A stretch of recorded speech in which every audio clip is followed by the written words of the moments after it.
Muy buenos días a todos. Quiero agradecer en nombre de la Secretaría de Gobierno de Salud y el Ministerio de Salud y Desarrollo Social la invitación a participar en estas jornadas.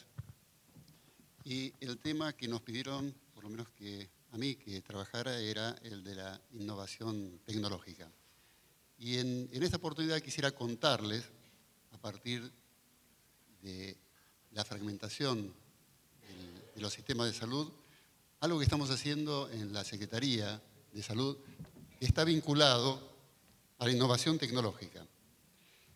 Pero a modo de introducción decíamos la fragmentación del sistema de salud. Esto es un fenómeno global, es un fenómeno que atraviesa todos los subsectores, el público, el de la seguridad social y el privado, y se caracteriza por hacer énfasis básicamente en la enfermedad, el médico y el hospital, en lugar de hacerlo en la salud, las personas y su contexto. Y la mayor parte del público, tal vez sea médico o personal vinculado a la salud, y todos conocemos lo aislado que estamos cuando trabajamos. En el consultorio, en el propio hospital, muchas veces ocurre que los servicios entre sí no se comunican, la información está puesta en silos en cada uno de los servicios, en cada uno de los centros de salud, en los centros de laboratorio, en los centros de imágenes, lo cual dificulta muchísimo la coordinación y la forma de atender a nuestros pacientes de manera integrada. Por eso nosotros vamos por un modelo de cobertura universal de salud que está basada en la integralidad de la atención, ¿no es cierto? Donde la promoción, la prevención, la reparación y los cuidados paliativos son todos importantes, no solamente la reparación y los cuidados paliativos y la rehabilitación. Parece que tener una mirada un poco holística, o una mirada holística, y necesitamos integrar los cuidados entre los distintos niveles de atención también. Entonces, en nuestra propuesta de cobertura universal de salud se basa en 3 ejes estratégicos. Uno, la salud familiar y comunitaria, basada en la atención primaria.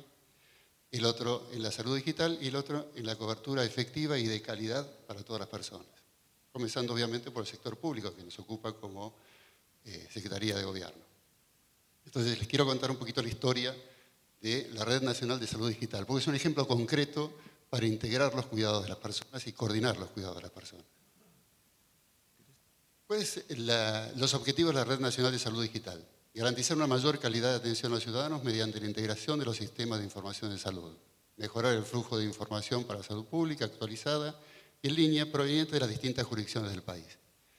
Esto es lo que hablamos de la coordinación de los cuidados. Si la información ya no está en silos y la información es compartida, el médico A puede ver lo que trabaja el médico B y en un repositorio virtual se puede ver también qué se ha hecho y qué se puede y se debe comunicar al organismo rector.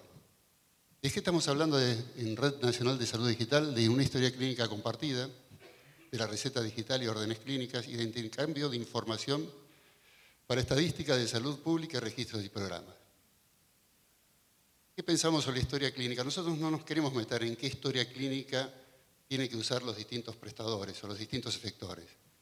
Que la historia clínica sea la que ellos quieran. La única condición que tiene que tener son 2, básicamente. Que sea interoperable, quiere decir que se pueda comunicar, que tenga un estándar abierto, o sea, que no dependa de un proveedor, y en segundo lugar, que tenga los datos mínimos necesarios para poder compartir. Eso es lo que nosotros estamos pidiendo a los efectores públicos a través de los programas de financiamiento internacional, con lo cual colaboramos con las provincias para el desarrollo de la red de salud digital. ¿Cómo funciona el modelo? Uno puede atenderse, por ejemplo, en Tucumán y luego atenderse en Buenos Aires o en Mendoza y Buenos Aires. Y cuando uno llega, después de haber sido atendido en Mendoza, en algún efector que está interconectado, hoy por hoy tenemos 6 provincias interconectadas, que son Tucumán, Mendoza, Neuquén, Cava y Buenos Aires, más el Hospital Bernardo Uzey de PAMI, que ya pueden transferir información, se pueden comunicar entre ellos.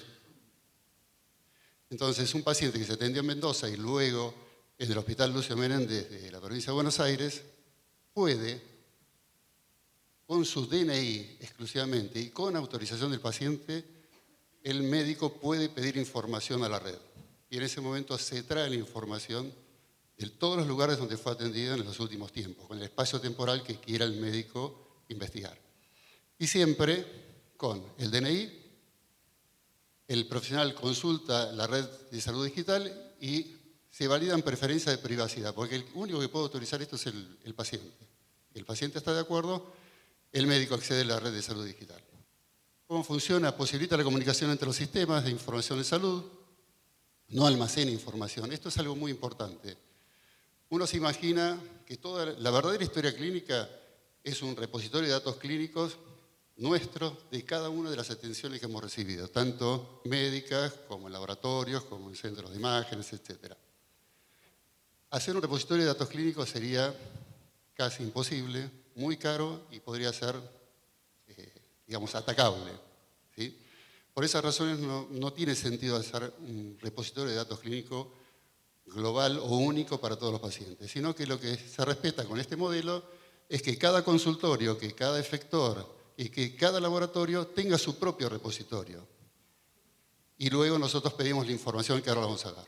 O sea, no se almacena información. Cada uno de los efectores almacena su propia información. Se necesita autorización del paciente para que sus datos clínicos sean compartidos a través de esta infraestructura, a través de la firma electrónica del paciente, ¿no? Y de su DNI. ¿Cómo está compuesta esta red que se comunica entre sí? Por una serie de dominios que se conectan a través de una infraestructura central que se llama bus de interoperabilidad. ¿Qué significa este bus de interoperabilidad? Ahora lo vamos a ver cómo funciona. Primero, ¿qué es un dominio? Es un sistema de información en salud independiente. Un consultorio, por ejemplo, un laboratorio, un centro de imágenes, un hospital, un centro de salud. Puede corresponder a diferentes ámbitos, puede ser público, privado. Tiene un repositorio clínico independiente, él guarda la información. No es que la información solamente se comparte en el momento que se pide que se comparta, pero si no la información está dentro del propio dominio. Con autonomía tecnológica que mantiene responsabilidad completa por la guarda del dato, ¿sí? Cada efector o cada dominio es el responsable del dato que tiene. Y comparte, como hasta ahora, los datos tradicionales de salud pública y programas que le corresponden. Cuando uno tiene que informar a la salud pública algún dato obligatorio, lo hace a través de esta vía. Y solo comparte la historia clínica cuando un paciente se presenta en otro dominio y el profesional que lo atiende lo solicita. ¿Se entiende esto? Porque esto es clave, que tiene que haber una autorización del paciente para que se produzca este intercambio de datos. ¿Cómo están compuestos los dominios? Por ejemplo, ustedes conocen algunos de los programas de financiamiento internacional como Sumar, PACES, Redes. También está el REFES. ¿Saben qué es el REFES? Es la red donde figuran todos los efectores de salud. Y el REFEPS, donde figuran además todos la red federal de efectores de salud y de profesionales de salud. El CISA, que es el Sistema de Información de la Secretaría de Gobierno, la Dirección de Estadística de Salud, el NOMIVAC, donde se registran todas las vacunas que reciben los habitantes del país. Otros efectores pueden ser Mendoza, Neuquén, un hospital. No es que la provincia es un dominio. Dentro de la provincia hay múltiples dominios. Pueden ser consultorios, pueden ser centros, pueden ser hospitales, etc. Y este bus de interoperabilidad, que es algo medio mágico, porque es el que pregunta, cuando uno ingresa el documento, tiene la autorización del paciente y pide a la red, eso se hace vía el bus de interoperabilidad que veíamos, ¿no? Ese es el sistema que busca en todos los efectores habilitados donde hay información de ese documento nacional de identidad. ¿Y qué es lo que se comparte? El resumen de historia clínica, los datos mínimos, son componentes priorizados, diagnósticos, alergias, medicaciones, vacunas, y los próximos documentos que se van a poder compartir son recetas, órdenes, resultados, epicrisis, consultas, vacunas, etc. Esto, como podrán ver,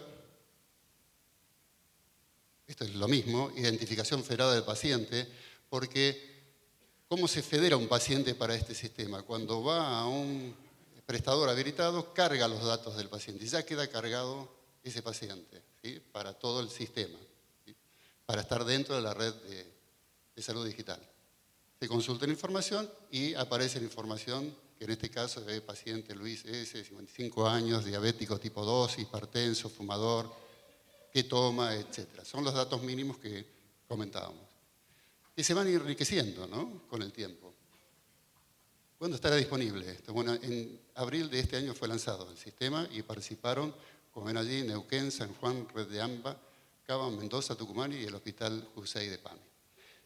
Un poco para salir de lo que siempre hablamos en estas reuniones acerca de innovación y calidad, etcétera, quería dar un ejemplo concreto de cómo nosotros estamos enfocando la implementación de la cobertura universal en la rama de la salud digital. Y esta es una parte donde figura la historia clínica y donde esto debería contribuir sensiblemente a la coordinación y la continuidad de los cuidados. ¿Cómo se puede acceder a los servicios de la red? Se envía un correo electrónico a CISA, que allí está, y allí tienen disponible la consulta de ciudadanos en RENAPER, consulta de cobertura de salud, el Federador Nacional de Pacientes, y será por ahora acceso solamente en ambiente de testing y para compartir documentos clínicos. Muchas gracias. Esto quería compartir con ustedes qué estamos haciendo desde el Ministerio de Salud y Desarrollo Social para contribuir a la cobertura universal de salud.